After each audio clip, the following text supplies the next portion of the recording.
ઘેડ પંથકના ખેડૂતો માટે ખુશખબર આવી છે। વર્ષો જૂની પાણી ભરાવવાની સમસ્યાનો નજીકના સમયગાળામાં જ અંત આવશે। આ માટે રાજ્ય સરકાર દ્વારા વિસ્તાર માટે 1500 કરોડની યોજનાને સૈદ્ધાંતિક મંજૂરી અપાઈ છે, જે પૈકી 150 કરોડ બજેટમાં જ ફાળવી દેવામાં આવ્યા છે। ઉલ્લેખનીય છે કે ઘેડ પંથક દરિયાકાંઠાનો વિસ્તાર હોવાથી દર વર્ષે ચોમાસામાં ખેડૂતોને હાલાકી ભોગવવી પડતી હોય છે। ત્યારે ખેડૂતોની વર્ષો જૂની સમસ્યાના નિવારણ માટે સેકોન કંપનીને આ વિસ્તારના અભ્યાસનું કામ સોંપાયું છે।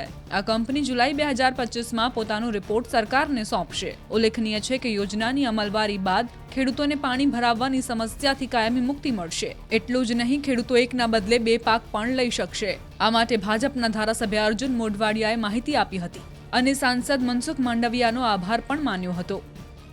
આ ઘેડની ટોપોગ્રાફીનો અભ્યાસ કરવા માટે સેકોન કંપનીને એક અભ્યાસ અહેવાલ તૈયાર કરવા માટેનું કામ સોંપવામાં આવ્યું હતું અને એ કામ જુલાઈ 2025 સુધીમાં પૂર્ણ કરવામાં આવશે। આખા ઘેડ વિસ્તારનો એક સંકલિત પ્રોજેક્ટ બનાવી એની કાયમી સમસ્યાઓ જે ઘેડ વિસ્તારની છે એ તમામ સમસ્યાઓનો નિકાલ કરવા માટે એ યોજનાનો અમલ કરવામાં આવશે અને આ યોજના અત્યારે એક બ્લોક એસ્ટિમેટ તરીકે રાજ્ય સરકારે એને સૈદ્ધાંતિક મંજૂરી આપી છે।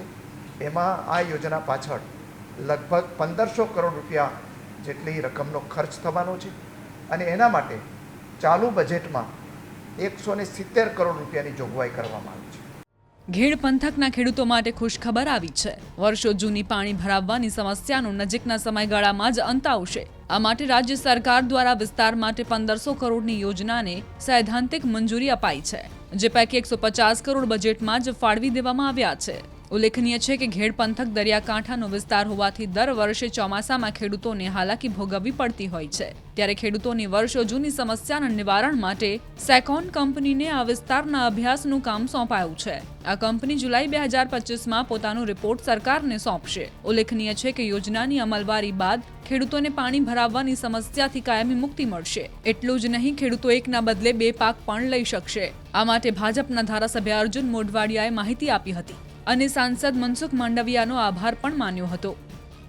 આ ઘેડની ટોપોગ્રાફીનો અભ્યાસ કરવા માટે સેકોન કંપનીને એક અભ્યાસ અહેવાલ તૈયાર કરવા માટેનું કામ સોંપવામાં આવ્યું હતું અને એ કામ જુલાઈ 2025 સુધીમાં પૂર્ણ કરવામાં આવશે। આખા ઘેડ વિસ્તારનો એક સંકલિત પ્રોજેક્ટ બનાવી એની કાયમી સમસ્યાઓ જે ઘેડ વિસ્તારની છે એ તમામ સમસ્યાઓનો નિકાલ કરવા માટે એ યોજનાનો અમલ કરવામાં આવશે અને આ યોજના અત્યારે એક બ્લોક એસ્ટિમેટ તરીકે રાજ્ય સરકારે એને સૈદ્ધાંતિક મંજૂરી આપી છે। એમાં આ યોજના પાછળ લગભગ 1500 કરોડ રૂપિયા જેટલી રકમનો ખર્ચ થવાનો છે અને એના માટે ચાલુ બજેટમાં 170 કરોડ રૂપિયાની જોગવાઈ કરવામાં આવી છે।